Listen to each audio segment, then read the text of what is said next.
지난주에 우리는 그 악한 농부라는 제목의 말씀을 받았습니다. 그때에 중요하게 우리가 좀 봐야 할 부분들이, 계속되는 예수님의 비유의 말씀은 구원을 받아야 할, 복음을 알아야 할 기회를 계속 제공하고 있었다는 것이죠. 그러나 영적인 눈이 어두웠던 그 바리새인 또 제사장들, 유대교 장로들은 결국은 예수님의 말씀을 그렇게 들었음에도 불구하고 깨닫지를 못했습니다.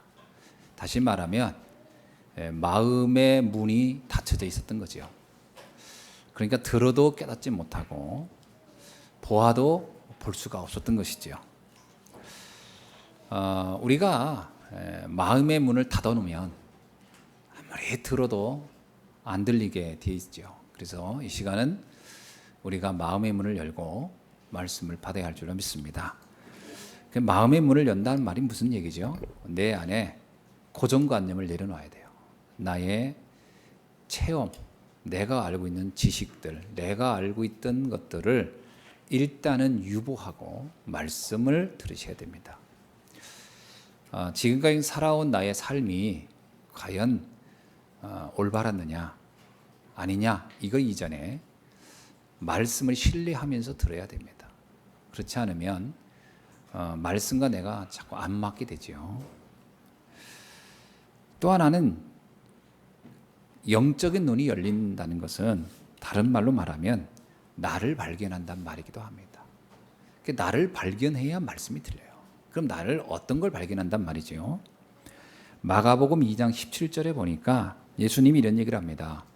병든 자가 자기 병든 것을 알아야 의사의 도움을 청하지 않겠느냐. 죄인이 내가 죄인인 것을 알아야 나를 필요로 하지 않겠느냐. 그러니까 자기를 모르면, 자기를 못 보면 들을 수가 없다. 바리새인들이 또는 유대인들이 가장 큰 문제는 자기를 못 봤다는 거죠. 내가 어떤 사람이냐를 못 봤다는 거죠. 그래서 나의 한계를 발견하고, 내가 이래서 하나님의 은혜가 필요한 사람이구나, 내가 이래서 그리스도가 필요한 사람이구나, 이거를 발견하지 않으면 절대로 영적인 세계로는 들어가지 못합니다. 아무리 똑똑해도요, 이게 육신적으로는 똑똑할 수 있으나 영적으로는 무지할 수가 있어요. 그래서 영적 눈이 열린다는 것을 뭐 신비한 걸 체험한다, 신비한 걸 듣는다, 이런 말이 아닙니다. 나의 한계를 인정한다는 것이 중요한 것이죠. 그래서 자기 자신에게 대해서 조금만 진실하면요, 사실은 영적인 세계를 들어가는 건 어렵지 않습니다. 대부분이 자기를 숨기거나 또 자기를 못 봐요. 착각하고 있어요. 많은 사람들이 내 뜻대로 다 될 수 있을 거라는 생각을 해요. 그 생각을 하고 있는 한은 영적인 세계는 절대 안 열리죠. 이 사람이 아무리 기도를 많이 하고 별의별 헌신을 하고 해도 자기 자신이 어떤 문제가 있는지를 못 보고 하나님 앞에 내가 어떤 존재인지를 모르면 그 사람은 영적인 부분은 닫혀 있는 사람입니다. 영적으로 닫혀 있으면서 신앙생활을 할 수 있는 사람 많아요. 그 바리새인이 전형적이었죠. 예수님이 얼마나 답답했겠어요. 마치 뭐와 똑같냐면요, 이렇게 물건에 뚜껑을 가득 닫아놓고 물을 받아보겠다는 것과 똑같은 거예요. 자기 마음의 영적인 세계, 다시 나를 딱 닫아놓고서 영적인 걸 좀 어떻게 체험하고 싶다 하는 것과 똑같은 거죠. 그건 시작부터가 안 됐기 때문에 어려운 것이죠. 그래서 예수님은 이러한 유대인들을 가리켜서 뭐라고 하면 너희가 악한 농부구나, 이렇게 표현했습니다. 그러니까 악하다는 말은 잘 이해해야 돼요. 하나님이 선악할 때 선과 악은 윤리 도덕적인 의미의 선과 악이 아닙니다. 그걸 윤리와 도덕적으로 선악을 구분시킨 것은 사단이었어요. 그러면 그게 나쁘단 말이야. 그게 아니라 근원적인 것을 접근하진 못해요. 주님이 본문에서 너희는 악한 농부다라는 얘기는 그들이 어떤 악한 윤리와 도덕적인 행위를 했기 때문에 악하다는 게 아니고요, 복음을 막고 거부했기 때문에 악하다라는 얘기였어요. 아무리 양심적이고 착하고 또 신앙적인 것 같아도 복음을 모르면 그는 악한 농부입니다. 우리가 알고 있듯이 바울이요, 옛날에 그 바울이 사도로 복음을 알기 전이죠. 굉장히 자기는 신앙생활을 잘한다고 생각했어요. 그는 굉장히 말씀대로 산다고 착각했어요. 그는 최선을 다해서 난 신앙인이라고 여겼어요. 그러나 그는 그게 문제였어요. 그는 많은 기독교인을 핍박했고 복음을 가로막는 앞잡이 역할을 했어요. 그 자기 전에 몰랐거든요. 어느 날 깨달은 거예요. 다메섹에서. 아, 내가 실상은 굉장히 악한 농부였구나. 그래서 복음을 모르면 그 사람의 인격과 상관없이 그는 악한 농부가 될 수밖에 없는 겁니다. 자, 그래서 주님은 21장에서 굉장히 이 악한 농부들에게 주는 마지막 경고를 하고 있습니다. 한번 말씀을 볼까요? 42절부터 쭉 나오는 겁니다. 42절부터 사실은 46절까지 그 농부들에게 주는, 악한 농부, 복음을 모르는 이들에게 주는 경고예요. 성경에는 건축자들이 버린 돌이 모퉁이 돌이 되며 머릿돌이 되며, 이게 굉장히 많이 나와요. 이거는 예수 그리스도를 나타내는 아주 중요한 표현입니다. 건축자들이 버린 돌이 모퉁이 돌이 되었다라고 하는 거죠. 자, 그런데 여기서 어떤 말을 하죠? 이런 얘기입니다. 자, 43절에 내가 너희에게 이르노니 하나님의 나라를 너희는 빼앗기고 그 나라의 열매를 맺는 백성이 받으리라. 복음을 모르면 받은 축복도 빼앗길 것이다. 이런 얘기죠. 이게 무슨 얘기죠? 유대인들은 원래 세계복음화를 위해 택함받았던 민족이에요. 이제 그 축복의 하나님의 역사가 그 하나님의 계획이 옮겨갈 것이다. 그러니까 너희들은 세계복음만 못할 것이다, 이런 얘기죠. 그러니까 하나님의 나라의 축복을 너희는 빼앗길 것이다. 나중에 이방인들을 통해 세계복음 하잖아요. 그러니까 그거 빼앗긴 거죠. 그러면서 중요한 얘기를 합니다. 뭐라고 얘기하죠? 여기 보니까 44절이 아주 의미심장한 표현입니다. 이거는 언뜻 읽어서는 의미를 잘 몰라요. 한번 읽어봅시다. 다 같이 시작. 이 돌 위에 떨어지는 자는 깨지겠고 이 돌이 사람 위에 떨어지면 그를 가루로 만들어 흩으리라 하시니라. 이 돌은 누구를 나타내는 거죠? 예수 그리스도예요.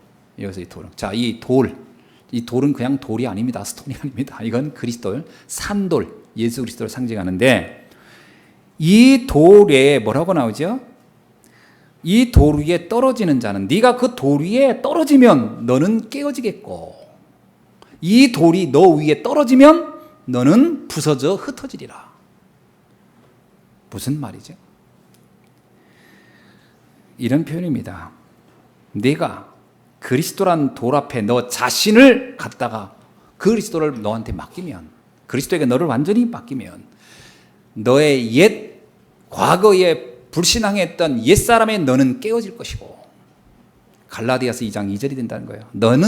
너의 옛사람은 사라질 것이고 너는 축복을 받을 것이며, 반대로 네가 복음을 거부하면 그리스도가 너에게 떨어질 것이다. 뭐냐면 그리스도가 너를 심판할 것이다.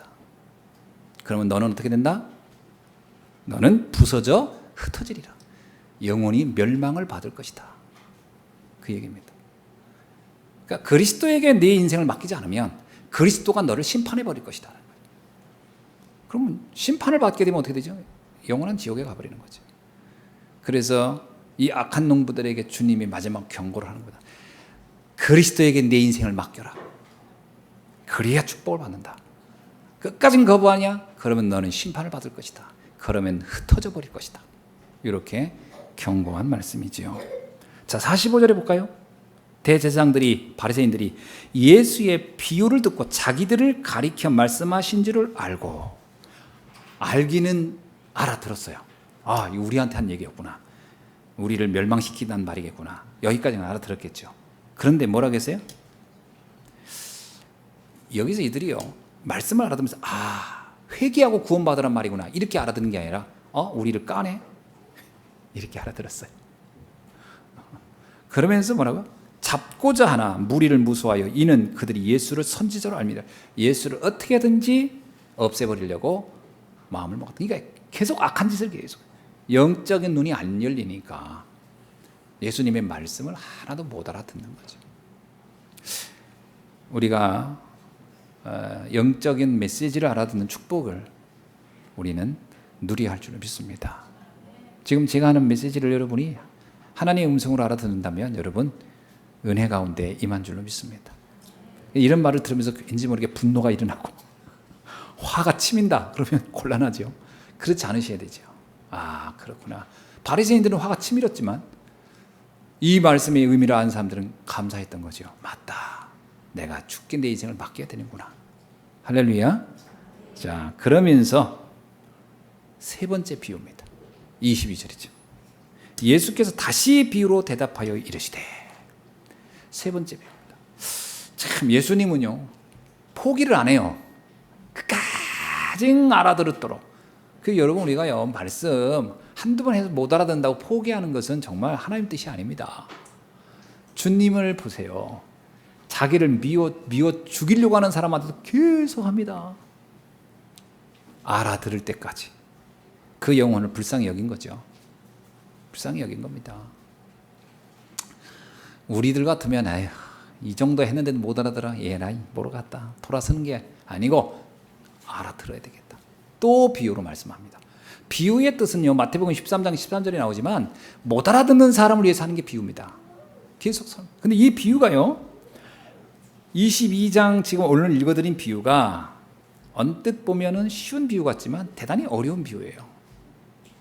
오늘 제목을 여러분이 유심히 봐야 됩니다. 제목이 뭐죠? 따라합시다.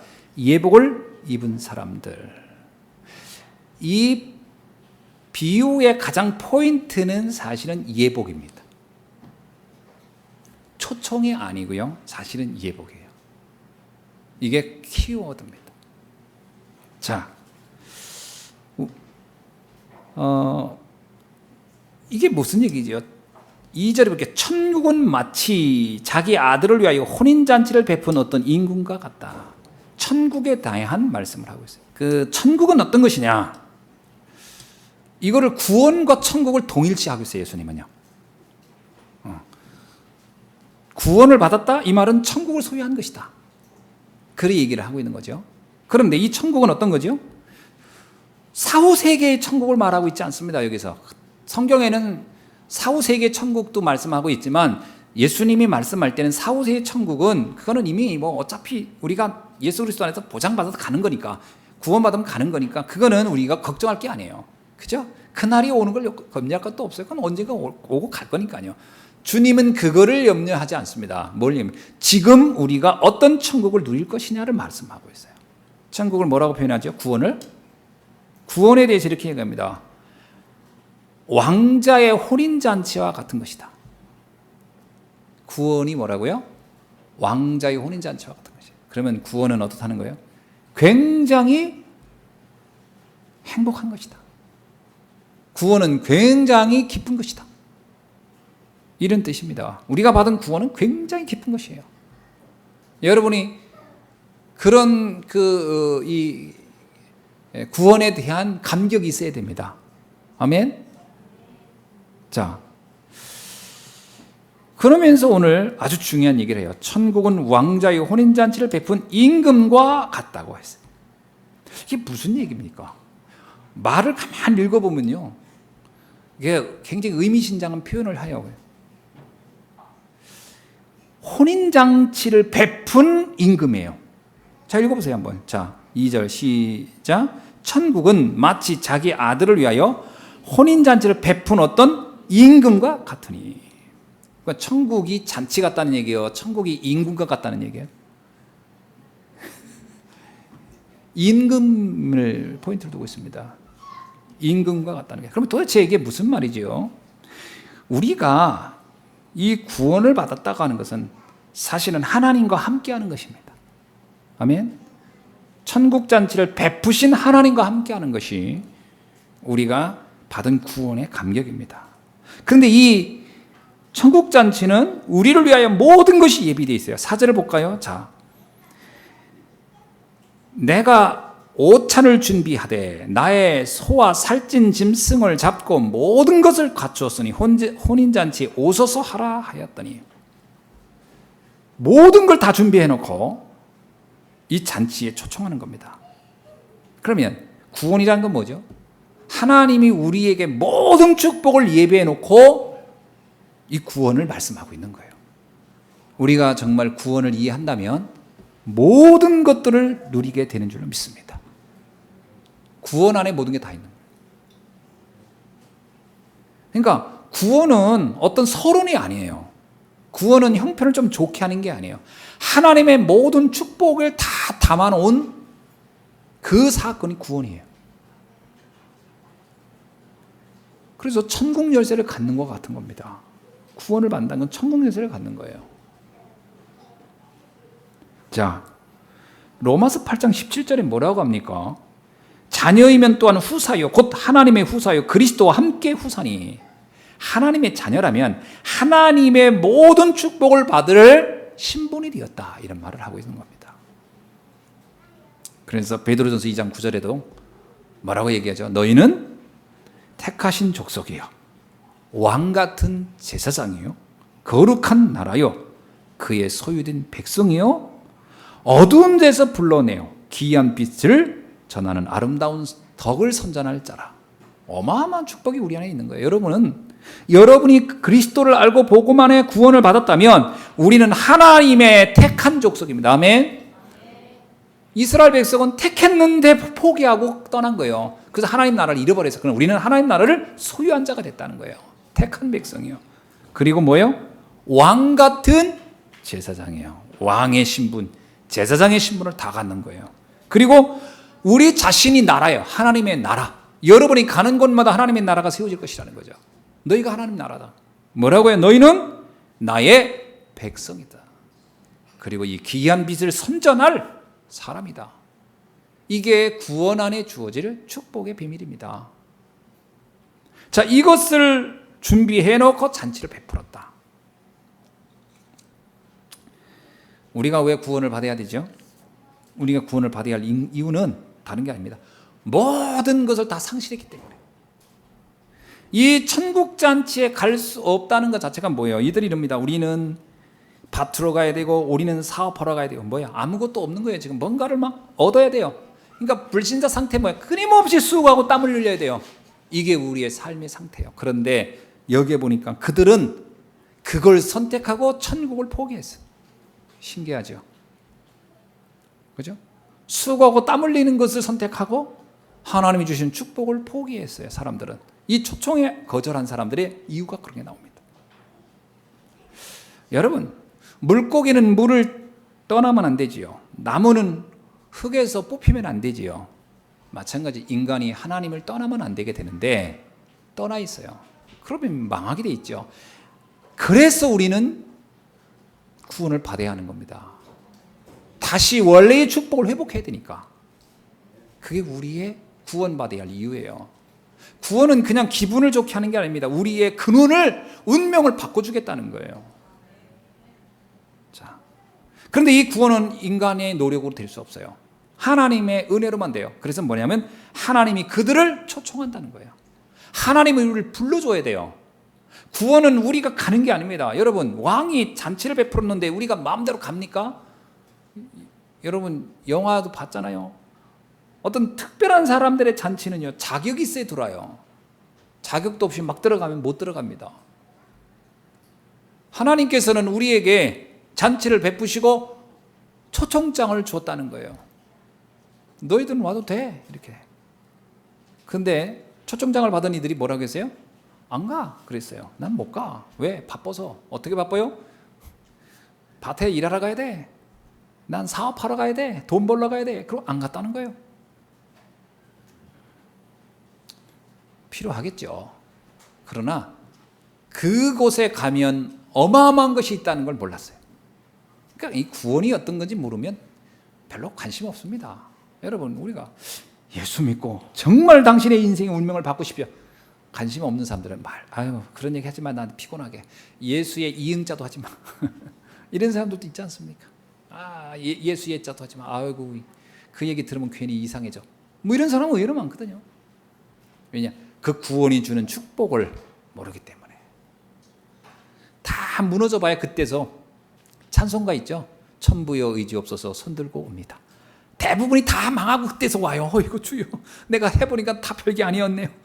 내가 그동안 이게 대단한 줄 알았더니 이게 다 망할 짓만 했네요. 그냥 그때서 두 손 번쩍 들고 온단 말이죠. 그러니까 대부분이 이제 너무 때늦은 후회를 많이 하는데, 먼저 오라 이거예요. 이 축복의 자리에 오라. 아멘. 그래서 구원은요, 요한복음 6장 44절에 이렇게 말하지요. 나를 보내신 아버지께서 이끌지 아니하면 아무도 내게 올 수 없느니라. 에베소서 2장 8절에 뭐라고 합니까? 그래서 이 구원은 우리의 믿음을 주신 하나님의 은혜로 받은 선물과 같은 것이다. 선물을 받으라 이거예요. 하나님의 선물. 어떤 선물입니까? 모든 걸 다 담아주시는 선물. 그 안에 지혜와 지식과 보화가 있느니라.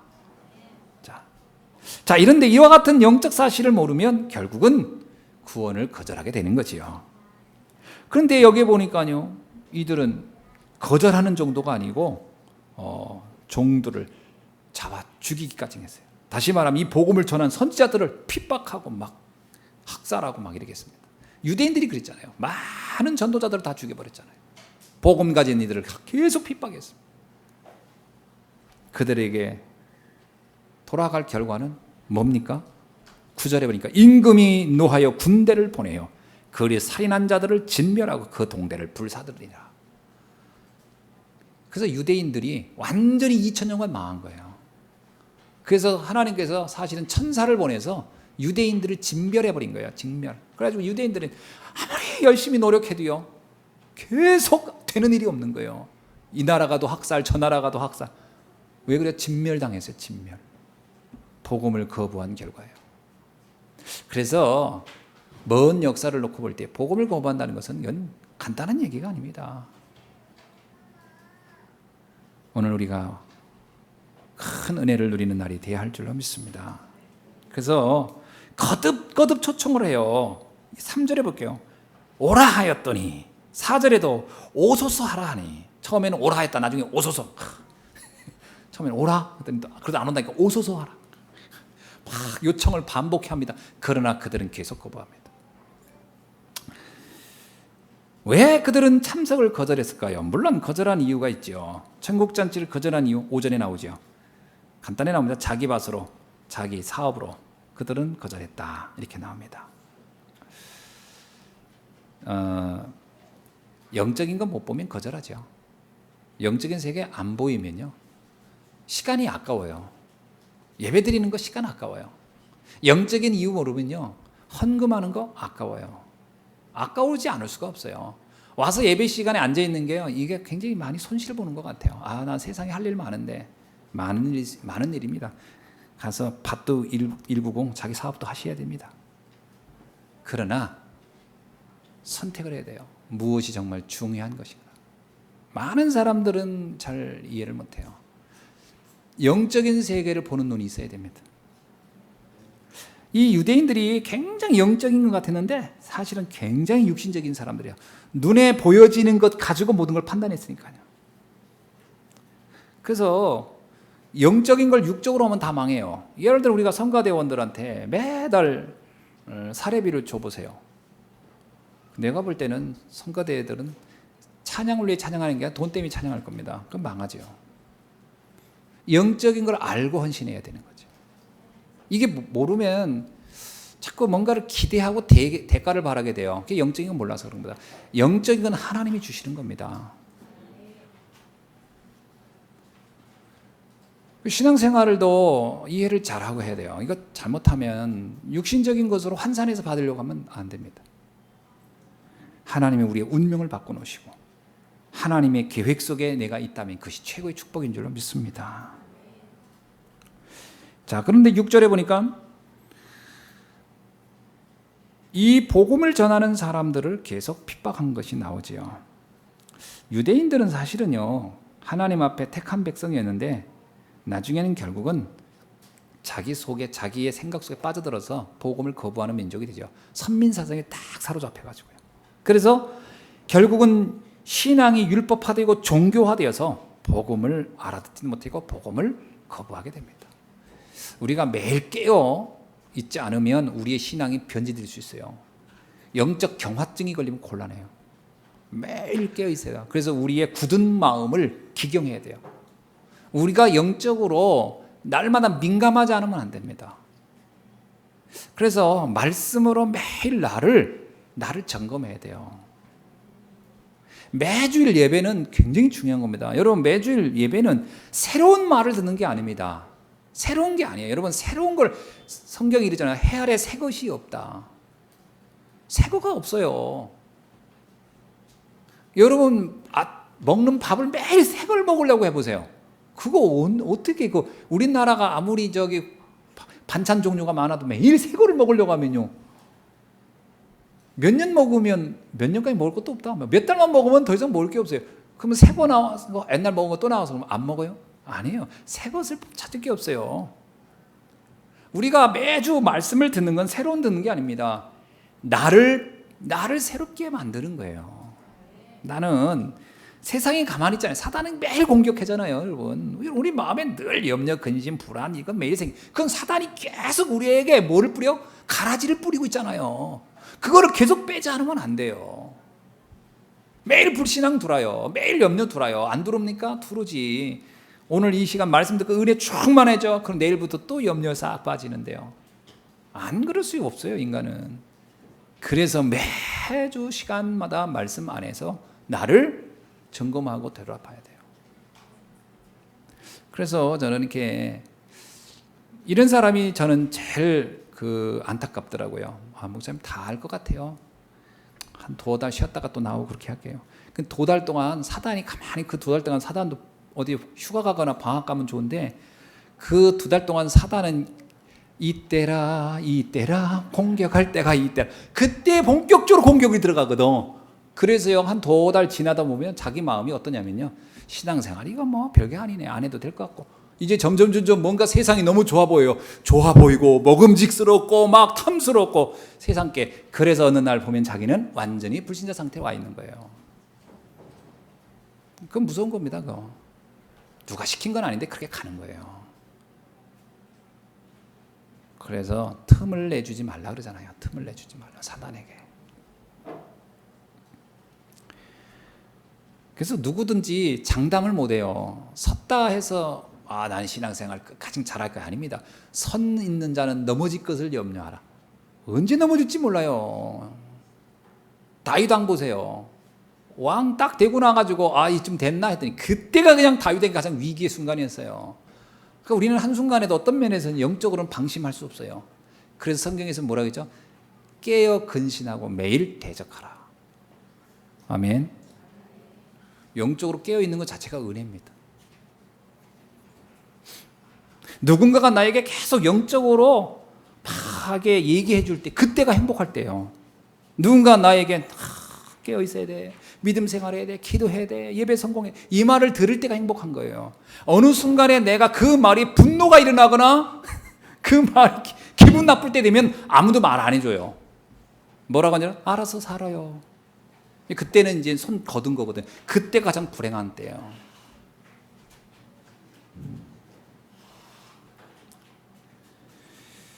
자, 유대인들이 복음을 거절한 이유는 3가지 때문이에요. 첫째는 뭐죠? 너무 오랫동안 율법에 각인되어 버렸어요. 너무 오랫동안. 그래서 제가요, 율법적인 메시지를 듣는 건 굉장히 위험한 겁니다. 율법적인 거 뭐죠? 행위를 자꾸 강조하는 건 굉장히 위험해요. 어떤 분이 저한테 그런 얘기를 하더라고요. 목사님, 이렇게 삶에 대한 이야기도 좀 해주시면 안 될까요? 제가 삶에 대한 얘기를 몰라서 안 하는 것도 아니고, 또 제가 무슨 그거에 대해서 전문가가 아니어서 또 그렇긴 하지만, 그 말이 우리를 종교화 만들어요. 삶은요, 그냥 상식적으로 하면 돼요.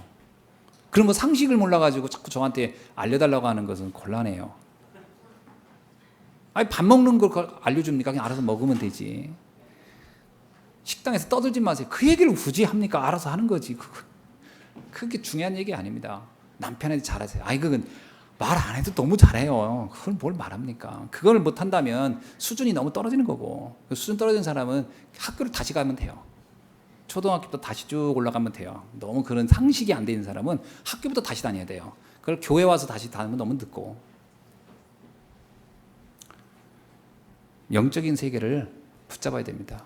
바리새인들이 율법적인 것이 굉장히 처음에 좋아 보이니까 거기에 빠져들었어요. 나중에 율법의 조항을 수백 개 만들고요. 그거 하나하나 지키는 데 의미를 두고 재미를 두었어요. 어느 날 그들은 완전히 율법 파괴 버렸어요. 그게 복음이 오니까 못 알아듣는 거예요. 심각한 문제입니다. 사람이 묘합니다. 서서히 가랑잎에 옷 젖듯이 이게 메시지를 계속 들으면 나중에 거기에 싹 빠져버려요. 저는 전교조들이 되게 무섭다고 생각해요. 우리나라에서 제일 무서운 조직이 전교조예요. 전교조 교사들이요, 아이들 슬슬 가리키면서 한마디 툭툭 던지는 게 아이들 영혼에 많이 각인돼 버려요. 그래가지고 사회주의 찬양론자가 돼버립니다. 뭔지도 모르고요. 이번에 북한에서 탈북한 분 얘기 들어보니까요, 남한에 와서 보니까 일단 자기가 분노가 일어나더래. 너무나 몰라서. 북한이 일어나고 있는 명백한 사실을 말해도 사람들은 자기 보고 거짓말한다고 하더라는 거야. 아니, 북한에서 살다 온 사람이 얘기했는데 남한에서 북한 한 번도 안 가본 인간이 자기들 더 잘한다고 얘기를 하니까 할 말이 없는 거야. 그래서 처음에 분노가 나중에 뭐냐면 자기는 포기하게 되더래. 아, 이게 각인됐구나, 이 사람들이. 각인됐구나. 그러면서 하는 얘기 뭐라는 줄 알아요? 한번 당해봐야 알겠구나. 당해봐야 정신 차리겠더래요. 안 바뀐대 생각이. 특히 정교조 모임에도 한번 가봤는데 자기한테 더 애들더래요. 정부의 지도를, 그러니까 정부의 지시를 받고 얘기한다고. 자기는 생명 걸고 왔는데 뭘 정부의 지시를 받냐는 거예요. 자기는 북한이 싫어서 왔는데. 그런 경우도 있어요. 그 개인적으로 이렇게 얘기 나누는데 나보고 그러더라고요. 선생님이라고 나보고, 목사님이라고 익숙하게 선생님이더라고. 남조선 선생님이더라고. 선생님 불러 좀 달래는 거야. 가서 막 강연하겠다고. 북한에서요 그런 얘기더라고요. 김일성, 김정일 때 김대중 대통령하고 노무현 대통령이 이렇게 왔잖아요. 왔을 때 자기는 중앙당에 있을 때니까 당 간부들 다 모은 다음에 김정일이가 그러더라는 거예요. 동무들은 절대로 남조선의 대통령이 왔다 해서 조금도 흔들리지 마라. 우리는 100번을 웃어주고 한 번 등을 물어뜯는 그러한 혁명 열사들이 돼야 된다. 100번을 웃어주다가 한 번 기회가 되면 등을, 뒷덜미를 물어뜯어야 된다는 거예요. 그게 우리의 전략이다. 혁명은 평화로 되는 게 아니라 총구에서 나오는 것이다. 이게 명백한 자기들의 사상인데 남한 사람들은요 웃어주고 있다고. 북한도 우리가 똑같은 사람, 뭐라는지 얼굴은 똑같지요. 그러나 생각은 완전히 아니다. 거의 사람들이 착각하고 있는 거예요. 이게 뭐 각인된 거예요. 유대인들이 종교가 각인이 되니까 무슨 얘기를 하면 안 들리는 거예요. 각인이 굉장히 무서운 겁니다, 여러분. 그래서 유대인들이 2000년간 터지고 나면 깨달은 것 같아요? 안 깨달았어요. 아직도 몰라요. 2000년간 학살당했는데 몰라요. 자기들이 왜 이런 문제가 왔는지. 그러니까 한번 사람이 각인되면 무서운 겁니다.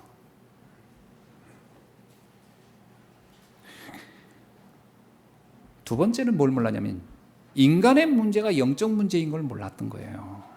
여러분, 우리가 굉장히 착각하는 게 뭐냐면 우리에게 일어난 모든 문제는 영적 문제예요.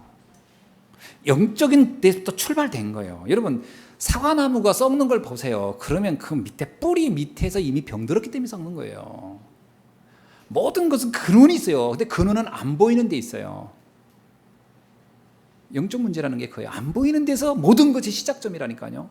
근데 유대인들은 그렇게 이해하지 않았어요. 그래서 유대는 뭐냐? 돈 벌면 되고 밭에 가서 일하면 되고 성실하면 되고 잘 살면 되고 그런 줄 알았어요. 그러나 그들에게 온 결과가 뭡니까? 유대인들이 세계에서 제일 많이 노벨상을 타고 세계를 다 주름 잡는 것 같으나 계속 그들은 재앙받고 지금도 여전히 전쟁 중에 있잖아요. 그거는 본질을 못 보는 데서 오는 가장 큰 착각인데 우리에게 문제 오는 거를 본질을 못 보면 자꾸 사람 탓하고 환경 탓하고 누구 때문에 이런 착각에 빠진다니까요. 아닙니다. 이 모든 문제는 영적 문제예요. 영적 문제인 걸 몰랐기 때문에 그들은 율법으로 해결하려고 했던 거예요. 세 번째는 그들은 자기들도 몰랐는데 사단에게 잡혀 있었던 겁니다.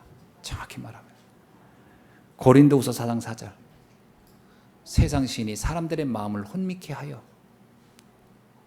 정확히 한번 보십시다. 우리 문제를 한번 봅시다. 우리 자녀들의 문제, 우리 가정의 문제 이런 아이들 보면 일단은 얘가 뭔가 각인돼 있구나. 그걸 일단 이해해야 돼요. 얘가 뭔가 각인돼 있구나. 잘못된 게. 뭐 남편을 보든 누구를 보든 마찬가지. 아내를 보든 뭔가 각인이 돼 있구나. 두 번째는 뭘 느껴야 되죠? 근원을 이해를 못하고 있구나. 세 번째가 뭐가 이해해야 되죠? 뭔가에 잡혀 있구나. 그게 이해돼야 돼요. 사단에게 잡혀 있었던 거예요. 잡혀 있기 때문에 못 알아듣는 거예요. 고린도후서 4장 4절에 말하잖아요. 세상 신이 사람들의 마음을 혼미하게 하여 복음의 광채가 비치지 못하게 함이니. 그러니까 복음이 안 들어가요. 그게 사단의 전략이라는 거예요. 자, 그래서 인간은 누구나 반드시 구원을 받아야 할 줄 믿습니다. 거기서 빠져나와야 돼요. 근데 그 빠져나오는 방법이 내 힘으로는 안 된다는 거예요. 그리스도로만 가능한 거예요. 하나님의 방법으로는 가능해요. 모든 인간의 상태는 뭐죠? 모든 인간의 상태는요, 죄인이며 멸망받을 수밖에 없는 존재예요. 그래서 로마서 3장 10절 의인은 없는 애 하나도 없다. 로마서 3장 23절 모든 사람이 죄를 범하였으며 하나님의 영광에 이를 수 없느니라. 로마서 5장 12절에 뭐라고 나죠? 모든 사람이 죄를 지었으므로 사망이 모든 사람에게 이르렀느니라. 사람들은 망할 수밖에 없는 시스템 속에 빠진 거예요. 여기에서 빠져나와라 이 말씀을 하고 있는 겁니다. 빠져나와야 돼요. 그래서 구원은 누구나 받아야 돼요. 구원은 누구나 받아야 돼요. 그래서 여기서 뭐라고 얘기하죠? 9절에 22장 9절에 볼게요. 내 거리 길에 가서 사람들을 만나는 대로 혼인잔치에 초청하라. 그렇습니다. 만나는 대로 와야 돼요. 누구나 와서 말씀을 들어야 되고 누구나 와서 구원을 받아야 돼요.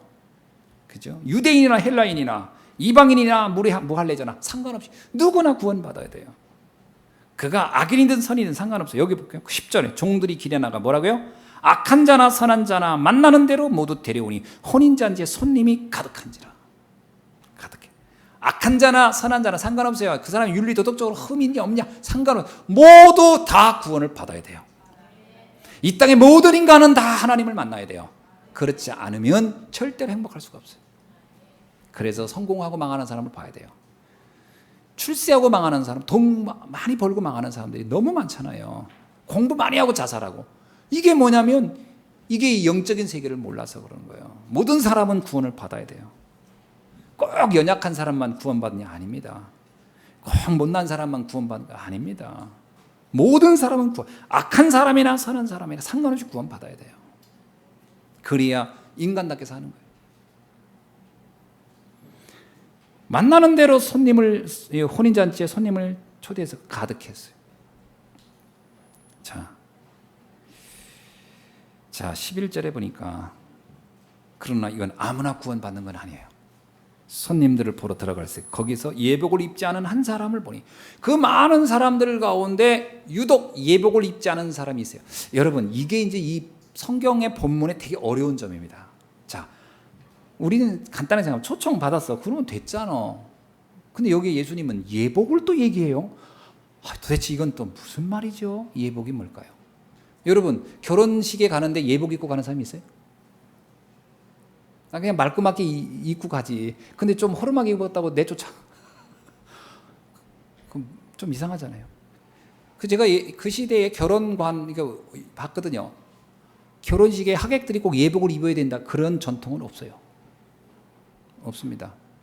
그 뭐죠? 예복이 뭐냐고 봤더니 예복이 신부가 입는 옷이 예복이에요. 드레스. 그럼 되게 이상해져요.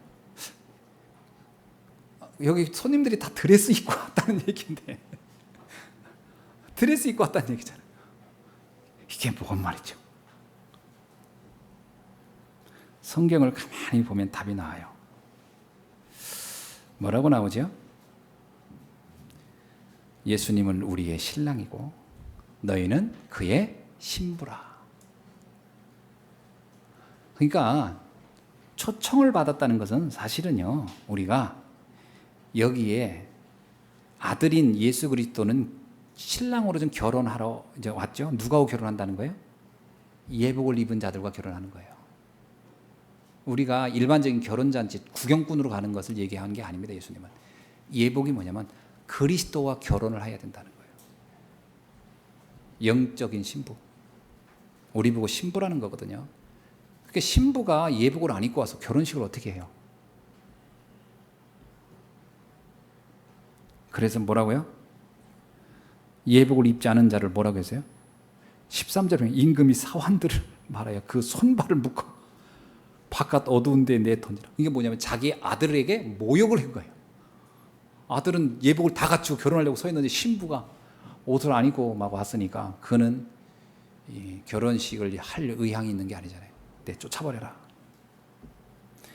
그러니까 일반적인 우리 인간적인 결혼식을 생각하면 안 되고요. 영적인 신랑 되신 그리스도와 신부이신 성도들이 영적 결혼을 말하는 거죠. 주님과 내가 하나 되는 거.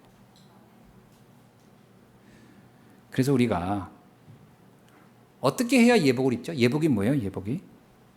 예복을 성경에서 이렇게 얘기합니다. 갈라디아 3장 27절에 누구든지 그리스도와 합하여 세례를 받은 자는 그리스도로 옷을 입었느니라.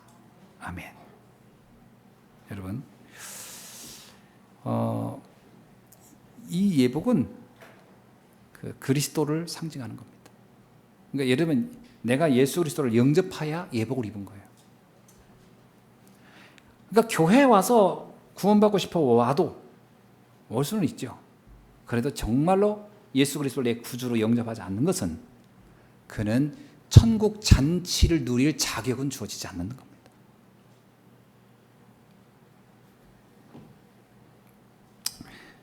그래서 주님은 우리에게 예수 그리스도를 너의 신랑으로, 너는 신부가 되어 이 축복을 누리라, 이런 말씀을 하고 있는 것입니다. 시대마다 예복의 가치를 정확히 아는 사람들은 역사의 주역이 됐어요. 시대마다. 그죠? 아브라함 알았거든요. 이 언약이 뭔지를 알았어요. 그래서 시대의 주역이 됐어요. 예복을 모르는 바리새인, 그들은 결국 하나님 앞에 쓰임 못 받았지만 예복의 의미를 알았던 초대교회 성도들은 시대를 바꾸는 주역이 됐어요.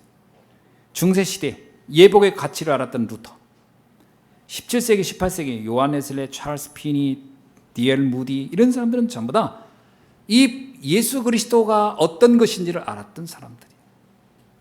이들이 바로 이 예복을 입은 자들이었다. 아무리 허물이 많고 연약해도 예수 그리스도를 구주로 믿고 그 안에 있는 자, 그는 하나님의 모든 축복을 받을 자격을 소유하게 되는 줄로 믿습니다. 그래서 갈라디아 3장 27절이 대단히 중요하죠. 누구든지 그리스도와 합하여 세례를 받은 자는 그리스도로 옷을 입었느니라. 그리스도로 세례를 받은 영접한 자예요. 요한복음 1장 12절 말 영접하는 자, 그의 이름을 믿는 자들에게는 하나님의 자녀가 되는 권세를 얻었느니라. 아멘. 자, 그래서 이런 하나님의 자녀가 되면, 다시 말하면요, 아들 되신 예수 그리스도, 그가 우리의 신랑이고 신부가 성도예요. 둘이가 영적인 결혼을 하는 겁니다. 그것이 구원 아닙니까? 하나님과 내가 하나 되는 거예요. 임마누엘. 그렇게 되면 우리는 하나님의 자녀가 되는 거예요. 그래서 사단이 우리를 건드리지 못해요. 왜? 나는 하나님의 백성이요, 하나님의 권속이 돼요. 하나님의 패밀리가 되는 거예요. 이해가 됩니까? 하나님의 패밀리 되는 거예요. 여러분, 여자가 결혼을 누가 하냐에 따라서 가족이 형성되잖아요. 우리가 신부는 신랑 잘 만나야 되는 거잖아요. 그렇죠? 우리가 예수 그리스도를 만나면 하나님의 권속이 되는 거예요. 하나님의 백성이 되고 하나님의 그 보호 속에, 축복 속에 들어가는 겁니다. 그 얘기를 좀 예수님이 비유로 한 거예요. 자, 말씀을 맺습니다. 그러므로 그리스도로 옷을 입고, 이것이 오늘의 중요한 메시지의 핵심이에요. 초청받은 사람들에게 가장 중요한 것이 뭐냐? 예복이다. 복음입니다. 예수 그리스도를 모르면 신앙생활을 해도 의미가 없는 거죠. 의미가 없어요. 복음 모르면 안 돼요, 여러분. 복음의 핵심이 뭐죠? 주는 그리스도시요 살아계신 하나님의 아들이십니다. 그때 하나님이 예수님께서 베드로에게 바요나 시몬아 네가 복이 있도다. 이것을 알게 하는 혈육이요 하늘에 계신 내 아버지시네. 그렇습니다. 하나님의 어마어마한 비밀과 축복이 그때부터 시작되는 거예요. 이 복음 모르면 안 돼요. 제가 이번에 그 안상홍 증인의 그걸 이렇게 그 사이트를 봤어요. 우연히 이제 내가 뭐 준비하다 보니까 안상홍 증인에서 얼마나 많이 올렸는지 몰라. 여러분 신천지보다 훨씬 지금 사람이 많은 게 안상홍 증인입니다. 안상홍 증인에는 어마어마하게 많더라고요. 교회 이름이 뭔지 아세요? 하나님의 교회예요. 저기 선거 가다 보면 단국대학교 지나자마자 오른쪽에 있는 그게 안상홍 증인입니다. 근데 그 사람들이 왜 안상홍을 모르고 믿나고 딱 봤더니 안상홍을 가지고 메시아로 믿는 거예요. 그리스도로. 근데 그 그리스도로 믿는 이유가 너무나 어처구니 없는 거예요. 멜기세대의 반차를 따라 이렇게 나오더라고요. 그 멜기세대가 뭐죠? 족보도 없고 뭐 그런 거잖아요. 아비도 없고 뭐도 없고. 그러면서 이렇게 나온 거예요. 왜 우리가 안상홍을 그리스도로 믿느냐? 이유. 딱 썼어요, 자기들이. 첫째, 족보가 없다는 얘기는 이방인이라는 얘기예요. 이방인이기 때문에 그리스도래요. 그렇게 치면 우리도 다 이방인인데 그럼 우리도 그리스도네? 그거를 가지고 이렇게 따지면 그러니까 실제 그렇게 써있더라니까. 두 번째, 안상홍을 그리스도로 이유. 두 번째, 부모도 없고 뭐도 없고 족보도 없고 뭐 이렇게 했대. 그러면 그는 불신자 가정에 태어난 사람이래. 그럼 여러분 중에 불신자 가정에 태어난 사람, 이방인이면서 그럼 그리스도네. 그래서 안상홍이를 그리스도로 믿는다는 거예요. 너무 기가 막혀가지고 내가 할 말이 없더라고. 이거를 믿는 사람이 이렇게 많구나. 거의요. 지금 그거 믿는 사람이 10만인가 돼요. 안상홍을 그러면서 뭐냐? 안상홍은 재림 예수래요. 메시아고. 왜냐하면 이유가 두 가지예요. 그는 이방인이며 부모가 불신자였다. 그래서 그는 메시아래요. 그러면 우리 교회 안에도 메시아가 몇 명 있어요. 부모님이 불신자인 분. 그러면서 한국 사람이니까 유대인은 아니잖아요. 그러면 여기서 메시아를 찾아봅시다. 몇 명인가? 이걸 안상홍 증인, 이러니까 이게 정말 심각해요. 복음이 잘못되면 그리스도를 잘못 안다는 것은 이렇게 틀린 점이에요. 그리스도를 모른다는 것은 틀린 그리스도가 이렇게 무서운 겁니다. 오직 예수 그리스도만이. 그리고 뭐 하나님 어머니라고 해서 도대체 이게 어디에 있나 했더니 갈라디아에서 딱 한 구절 나오더라고요. 근데 그거는 보니까 그 뭐죠? 이삭을 얘기하면서 그 리브가하고 이렇게 얘기하는 중에 그 에서의 어머니죠. 에서. 그 얘기예요, 그거. 저게 누구야? 저게 이렇게 이방 여자를 통해 아이 낳은 거. 그러면서 이제 정통 이렇게 하나님의 자녀의 가족의 그를 하나님의 어머니라 하라. 뭐 이런 개념이에요. 그 언어를 그러니까 문장을 양쪽 문장을 쭉 읽어보면 믿음의 계보를 설명하는 중에 나오는 어머니예요. 근데 그거 딱 따가지고 어머니를 믿어야 된대요. 그래서 내가 그래서 이 사람들은 난독증 환자들만 모였구나 여기에. 글을 읽을 줄 모르는 사람들. 근데 그게 사람들의 마음을 사로잡아요. 복음을 정확히 이해해야 됩니다. 할렐루야. 예. 왜냐하면 예수 그리스도의 이 예복을 입었을 때만이 세상을 이길 수 있기 때문입니다. 다른 것으로는 세상을 이길 수 없어요. 왜 사람들이 흔들흔들하냐? 이 복음이 희미해서 그래요. 그러니까 무슨 얘기하면 다 흔들흔들해. 세상에 수많은 악하고 유혹되는 게 얼마나 많아요. 그들을 이길 수 있는 비밀은 정확한 복음입니다. 오직 예수가 그리스도라는 이 비밀을 통해서 우리는 참 구원의 비밀을 누리게 되는 줄 믿습니다. 그래서 성경 요한일서 5장 5절에 얘기하잖아요. 예수께서는 하나님의 아들이심을 믿는 자가 아니면 세상을 이길 자가 누구냐? 세상을 다른 건 이길 수가 없어요. 빌립보서 2장 10절 하늘에 있는 자들과 땅에 있는 자들과 땅 아래에 있는 자들로 그 예수의 이름 앞에 무릎을 꿇게 하였느니라. 그래서 우리가 예수 그리스도의 이름을 선포할 때마다 모든 흑암이 무너지고 이 땅의 모든 악한 것들이 떠나가게 되는 줄로 믿습니다. 그래서 우리 자녀들에게 이 복음 정확히 알려줘서 세상에 내보내야 되죠. 이게 이해가 안 되면요, 세상의 온갖 사상과 이념이 가만 놔두질 않아요. 그래서 저는 우리 렘넌트 걱정되는 거예요. 우리 렘넌트 다니는 학교가 분명히 오염돼 있는데, 누가 그러잖아요. 초등학교 졸업하고 중학교 가면 제일 먼저 배우는 게 욕이라고. 욕부터 배워요. 욕의 전문성을 갖게 됩니다. 욕이 아니면 대화가 안 돼요. 이게 우리의 분위기예요, 분위기. 뭐 이런 식의 환경이란 말이에요. 그러면서 미워하고 질투하고 시기하고 막 이게 다 현장이에요. 그리고 거기다가 이상한 교사들이 이상한 사상 넣어주지. 이게 세상이란 말이에요. 어떻게 이길 것이냐? 복음이 아니면 이길 수가 없습니다. 정확한 그리스도가 아니면. 자, 그래서 이 예복을 우리가 날마다 입는 방법이 있어요. 그게 뭐죠? 말씀 따라 사는 겁니다. 그래서 여러분, 말씀 따라서 주의 강단을 깊이 묵상해야 돼요. 오늘 주신 말씀을 한번 여러분이 깊이 한번 묵상해 보세요. 그리고 말씀을 한번 집중해 보세요. 오늘 이 말씀이 나에게 과연 뭐라고 하는지. 그래서 주일 강단 말씀을 여러분이 주일에 한 번씩 또 한번 들어보세요. 우리 렘넌트도 또 시간 있으면 한번 들어보세요. 주께서 우리에게 뭐라고 말씀하시는지. 이것을 날마다 내 삶 속에 적용하는 것, 그게 24시입니다. 그렇게 되면 하나님은 우리를 이 시대를 살리는 최고의 자리에, 정상의 자리에, 서밋의 자리에 우리를 올라놓을 줄로 믿습니다. 오늘 이 시간, 이 축복이 여러분 가운데 충만하기를 예수의 이름으로 축원합니다. 기도하겠습니다. 하나님 감사합니다. 오늘 증거하신 이 예복의 축복을 놓치지 않게 하여 주옵소서. 우리의 구원이 하나님께로부터 온 것이며 오직 예수 그리스도가 아니면 안 된다는 이 비밀을 알게 하신 것을 감사합니다. 오늘 주신 말씀을 붙잡고 날마다 세상을 살리는 자, 세상을 바꾸는 자가 되게 하여 주시옵소서.